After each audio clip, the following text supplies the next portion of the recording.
welcome to another video for Auto Solutions Checkpoint. It's the first work day back from holiday. I'm not too enthusiastic about it, but needs must. We've got to get stuck in, we've got to get some progress made. This bit of time away has done me good mentally, so I'm going to get some practical work done and hopefully have a good result. Get this S-Class up and running and on the road. Going to get the logbook applied for as well, and see what the deal is as regards to had it been registered back in the UK. I don't know. So this is the big hole that I'm about to get myself into. Hopefully, fingers crossed, there's no any taxes owing or anything like that. It'll just be plain sailing and we'll get a logbook out for it. But firstly, I'm going to focus solely on getting it running first. If we get it running and it's a clanger, it'll be getting dismantled and it'll be never heard of or seen of again. If it does run, it runs fine. It's got a good rake of MOT on it, so I can basically get it out and advertised. I'm thinking maybe using the nice alloys from the other s320. I think it would really set this off, and I'll get it put in to one of my friends for a billet. But aye, just keep these updated. So I'm going to get underneath it and see what's involved taking the starter motor off it and get it installed. After spending the past half an hour looking for the key for the Mercedes, found every other key I'd be looking for, but not this one. Eventually I found it, and it was jammed between the seats and the L200. So before I go any further, I'm needing to disconnect the batteries on it before I even attempt to go near the starter motor. When I disconnect the arm,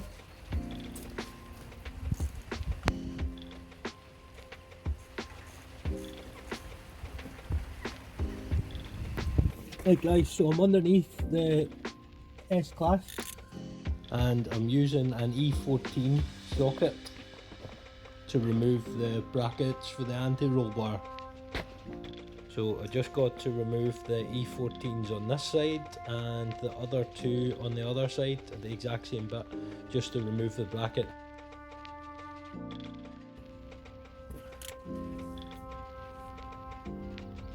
These are absolutely solid.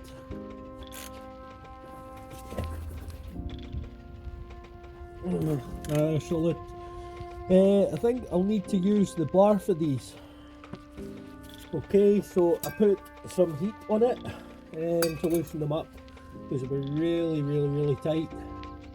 So I've got two of them loose. I've got the other side to go, but I just want to get this here off.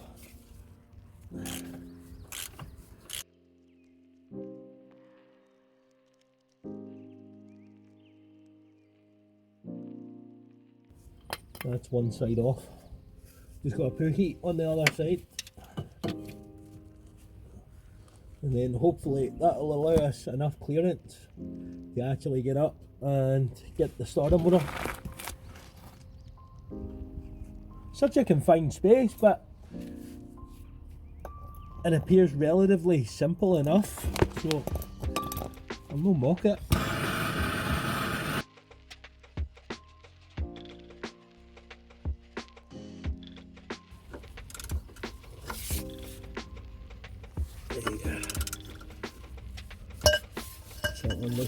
Just gonna heat the back. One thing I might add, it doesn't need mega heat, funnily enough. It's just really tight, so this wee persuasion with the map torch is doing the job. I highly recommend getting one of these. You know, I think the costly bit is the actual gun. Once you've bought this, if you keep it in good condition, then it's only probably about 10-15 quid for a refill. You can't really grumble at that.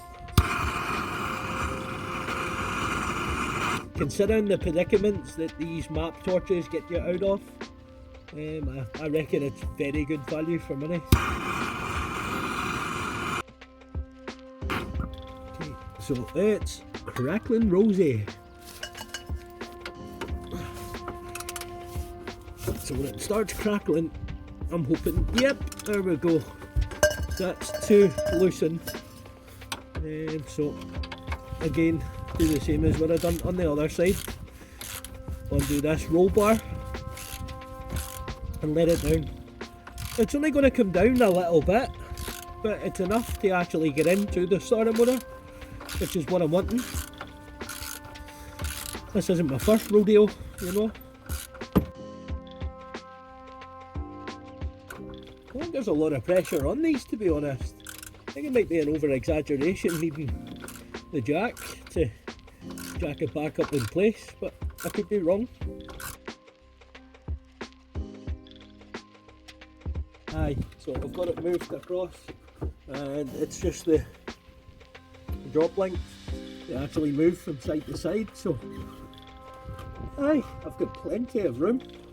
So I just got to work out how to get into the bolts for the starter motor. So by the looks of it, they are on the kind of like, well, the DPF bracket, and then just up further up above the DPF. So 8mm, 13mm by the looks of it. Don't have my glasses on.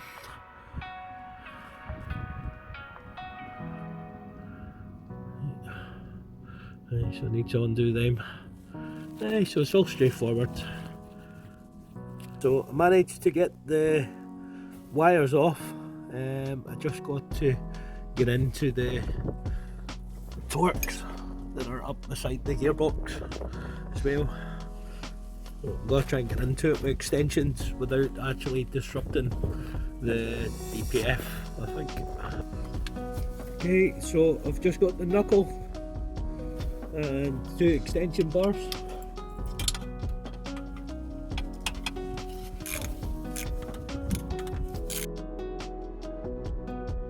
Okay, so there's one off. See if we can get into the other one. I'm not holding up much hope, but I could be surprised.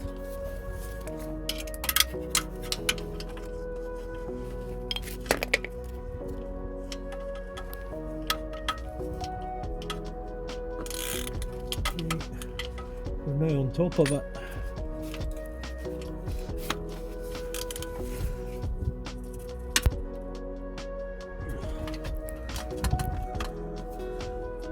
I think it's in too much of an awkward angle to actually get in from there. Try further up.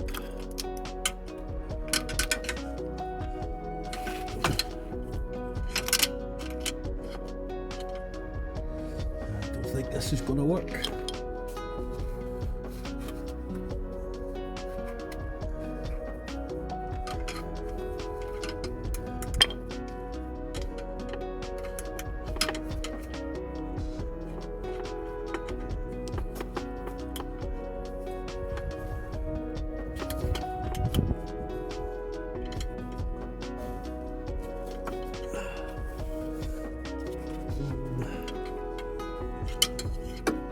I think I might need to put another extension bar on, or 2. So awkward.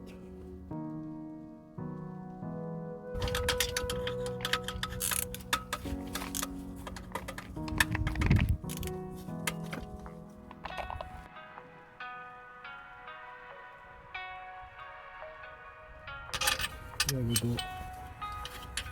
So I've now got 2 starter bolts out.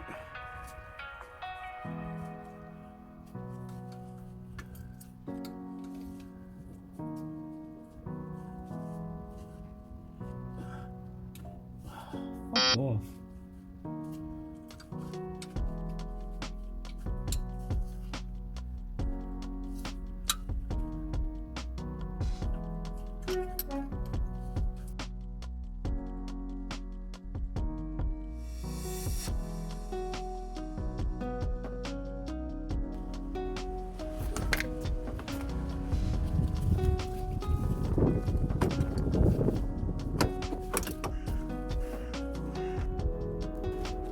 Okay, so I've now got the old starter motor off.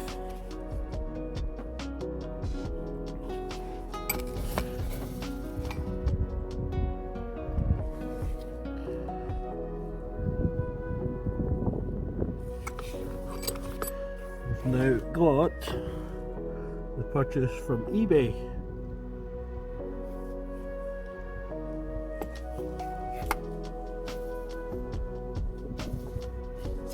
I would just like to test them. Okay, so I'm now going to test the old one, and I've got the body earthed and I've got it on boost mode. You can see it flashing, going nuts, because it's not going to put any power through unless you've hit the boost button. Okay, so here we go.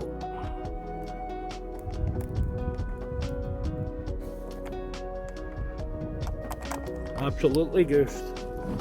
So to be honest, that was what I was wanting, obviously. I just didn't want to find that it was working. Here we go.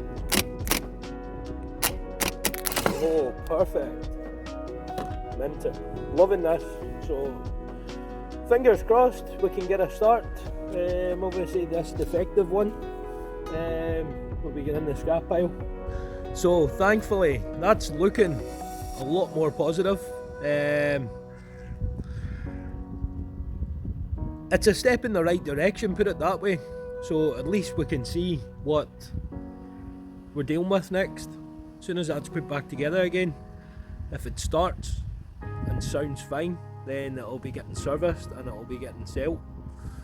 But aye, it's a step in the right direction.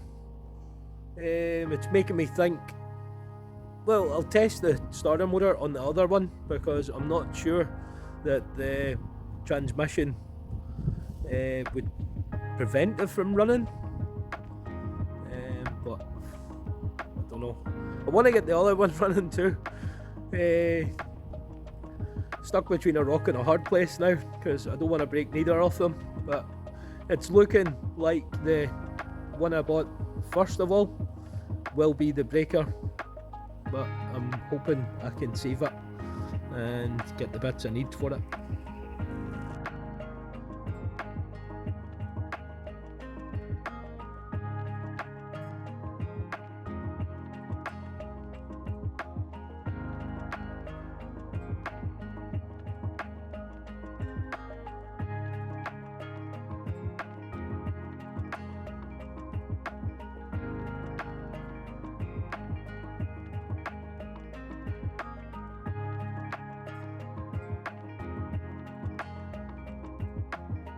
So I'm just going to connect the battery up. Obviously the anti-low bar and that is still loose, but top priority is getting this thing running. So connect all that back up. After I'm satisfied, let's see if it runs.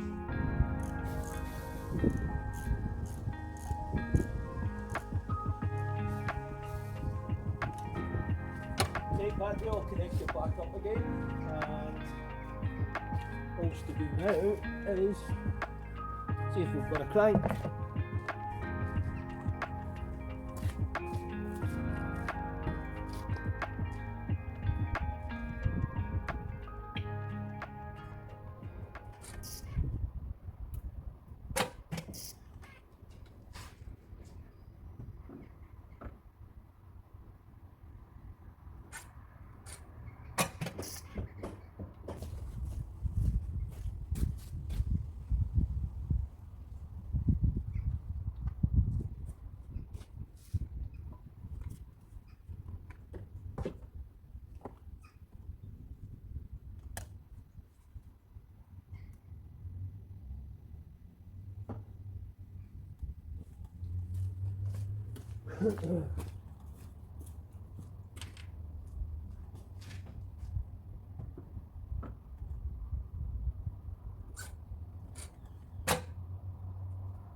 Right, I think the batteries are goosed. Too much activity going on up at the dash where it's cutting out and back on again. In the past I've had that and it's been the batteries, so we just need to organise fresher batteries for it because it's been lying a while.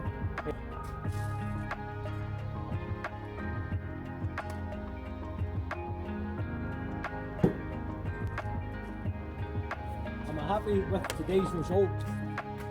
No. But it's a step closer in the right direction. So it's Tuesday evening, it's coming up to my finishing time. So I had a spare wee half an hour, so I've come up to the Mercedes. I'm gonna try and get 2 full rotations from the crankshaft. Hopefully I'll get rotations in it and it'll be something else causing this not to start. I just thought with the starter motor being 110% faulty, I thought that was the answer. But overthinking things now, I've got it, the new starter fitted, and I'd noticed whenever I was trying to bridge it, the starter motor was moving a bit, which would make me think something's not allowing it to move. So quite possibly it could be a seized engine. I'm hoping not, but at the end of the day, what can we do? If it's seized, it's seized. Just move on to the next one. I've got a good source of parts here. It'll break my heart to dismantle this, but needs must. It's not worth putting an engine in it. So that's where I am with it. So we're going to see if we can get some rotations down. I'll see if I can get the camera in so that you can see what I'm doing as well. Okay, so if you're needing to do the same thing yourself, you'll be needing a number 27 socket to go over the crankshaft bolt. Okay.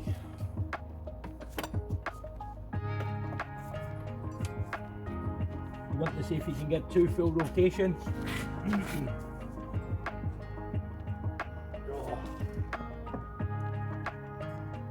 Nah, solid. Shut it back away.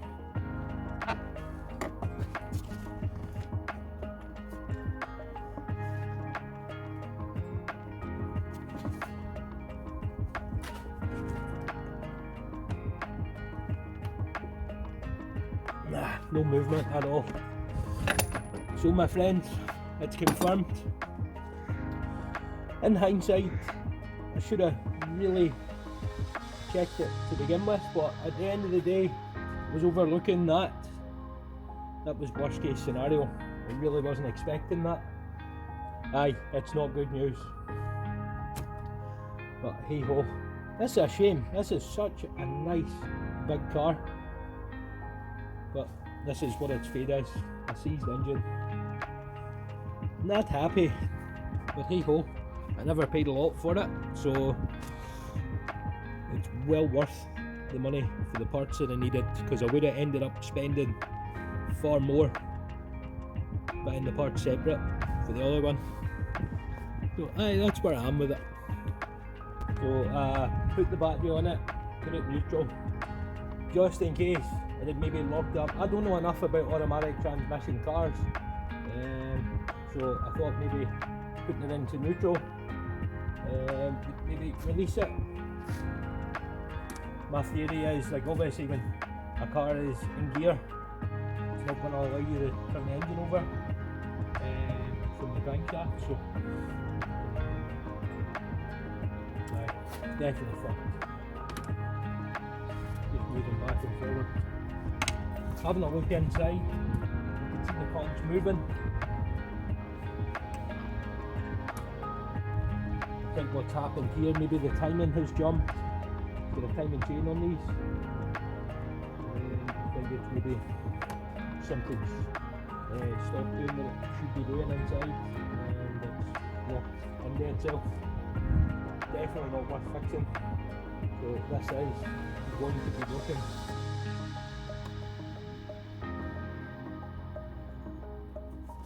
What a shame. At the end of the day, every day is a learning curve, and these people that say they know everything about vehicles. They don't, because you do learn stuff every day. Every vehicle is different as well. So that's a lesson learned. If I ever get anything like this again, the first thing I'm going to do is check and see if I'm getting 2 full rotations on it. That was clearly pointing to the starter motor. I have been defeated, and at least I've made a record of me getting defeated for all the haters out there that love watching me fail. But there you go, hey ho, these things happen, taking it on the chin. So there we go, friends. I'm as much taken back as you guys are. I really wasn't expecting that. But hey ho, I feel totally upset about it, but these things happen, and we've got a good source of parts for the other one. I've just lost a bit of motivation. If I had my undivided attention to it from day one, obviously it would have been, I would have came across it quicker. Obviously I'm not working at it at my main premises. I've been working on this here on the ground. You're kind of limited to what you can do. If I had it at the unit on the ramp, I would have spotted a lot more things, and you know, hey ho, what can I say? It's done, the car's done. It's a 2007, and to be honest, it's not worth the hassle of putting an engine in it, to be honest. I'm hoping that there's enough goods on this, and it'll just be a case of getting it programmed for the other vehicle, and then we'll be jamming. You know, I am so annoyed. I'm annoyed at myself as well.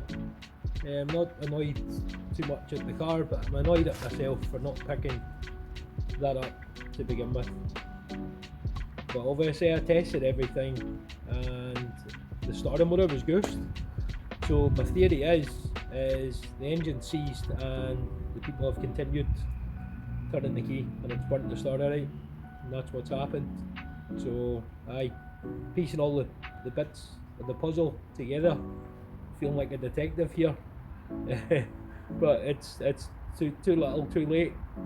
But at least you know where I stand with it, and I just feel like this video has been a run up to nothing. You know, I was encouraged by even my friends, and like even the guy that I got it from, to try and sort it. But I'll just wrap it on. I'll see you later.